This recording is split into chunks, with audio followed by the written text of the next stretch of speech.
cours de la semaine passée, deux événements aux significations contradictoires pour la relation entre la RDC et les États-Unis se sont produits. D'un côté, les rebelles de l'AFC M23 se sont retirés de la ville d'Uvira après les pressions, au moins verbales, des États-Unis. De l'autre, Washington a décidé de suspendre toute possibilité d'immigration aux États-Unis pour les Congolais, au même titre que 75 autres nationalités. À l'heure où les États-Unis multiplient les violations du droit international, sont-ils encore un partenaire fiable pour la RDC ? Bonjour et bienvenue dans le 3e épisode de la saison 6 de Ponabiso, la capsule audio qui décrypte l'actualité de la RDC. Je suis Pierre Boisselet, directeur du pilier violence à l'Institut Ebouteli, et cette semaine, nous nous intéressons à la crédibilité des États-Unis comme partenaire clé de la RDC. Lorsque Donald Trump est revenu au pouvoir en janvier 2025, l'idée de forger un partenariat stratégique avec lui semblait cohérente pour Kinshasa. Quoi qu'on pense de lui, il est à la tête de la première puissance militaire et économique mondiale et dispose de moyens de pression réels contre le Rwanda.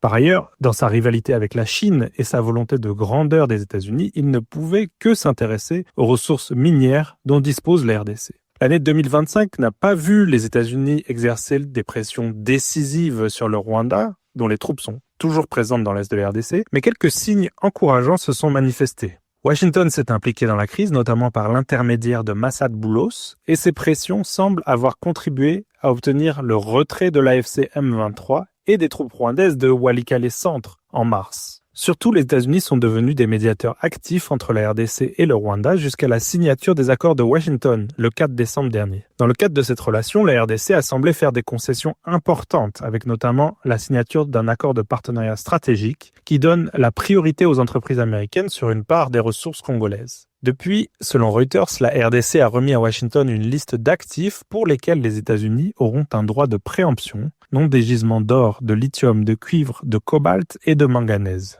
La Gécamine a par ailleurs annoncé la livraison de 100 000 tonnes de cuivre aux États-Unis. La RDC a-t-elle obtenu des gains à la hauteur de ces concessions ? L'AFC M23 et l'armée rwandaise ont pris la ville d'Uvira le 10 décembre, soit 6 jours après la signature des accords de Washington, portant atteinte à la crédibilité du processus. Le secrétaire d'État Marco Rubio a publiquement condamné une violation claire des accords de paix par le Rwanda, et l'ambassadeur auprès des États-Unis, Mike Waltz, a affirmé que Washington utiliserait les outils à sa disposition contre ceux qui sabotent le processus de paix. Mais aucune nouvelle sanction n'a été actée à ce jour à l'égard du Rwanda, pourtant vulnérable en raison notamment de sa dépendance au financement de la Banque mondiale et au flux de touristes. Sous l'administration Trump, le processus de décision semble être devenu particulièrement lent et chaotique. Mais le M23 s'est malgré tout retiré d'Uvira le 16 janvier pour se repositionner à 30 km. Était-ce la conséquence des menaces des États-Unis ? Une autre hypothèse serait qu'il s'agit d'un repositionnement stratégique de sa part pour renforcer d'autres fronts.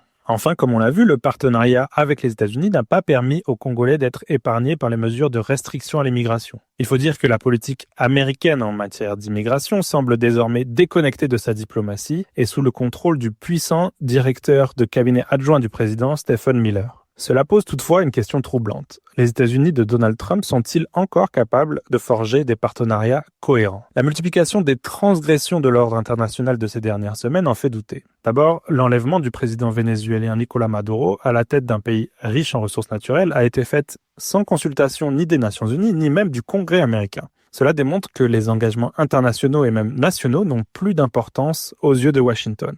Le président américain Donald Trump a aussi réitéré sa volonté d'annexer le Groenland, aujourd'hui partie du Royaume du Danemark, un membre de l'OTAN, sans consulter ni les Groenlandais ni les Américains, tous opposés à cette mesure selon les sondages. Les principes d'intégrité territoriale, de liberté des peuples à disposer d'eux-mêmes et de respect des alliés ne semblent plus non plus à l'ordre du jour. Enfin, Trump remet en cause les institutions internationales avec le lancement d'un Conseil de la paix, sorte d'organisation parallèle et concurrente à l'ONU, mais à laquelle la RDC ne semble pas avoir été invitée. Aucun pays africain ne l'a d'ailleurs été, à l'exception de l'Égypte et du Maroc, et ceci a de quoi déconcerter, surtout à l'heure où la RDC est membre du Conseil de sécurité de l'ONU et que l'accord de paix de Washington prévoit un rôle pour la mission de l'ONU en RDC. En manque d'alliés solides sur la scène internationale et de capacités militaires, le président Tshisekedi a sans doute peu d'autres options que de miser sur sa relation avec les États-Unis. Mais il devrait probablement prendre garde à ne pas se retrouver dans une situation d'extrême dépendance à l'égard d'une puissance devenue imprévisible. Pour recevoir Ponabiso chaque vendredi sur votre téléphone, rejoignez notre fil WhatsApp en envoyant Ebouteli au +243 894 110 542. À bientôt!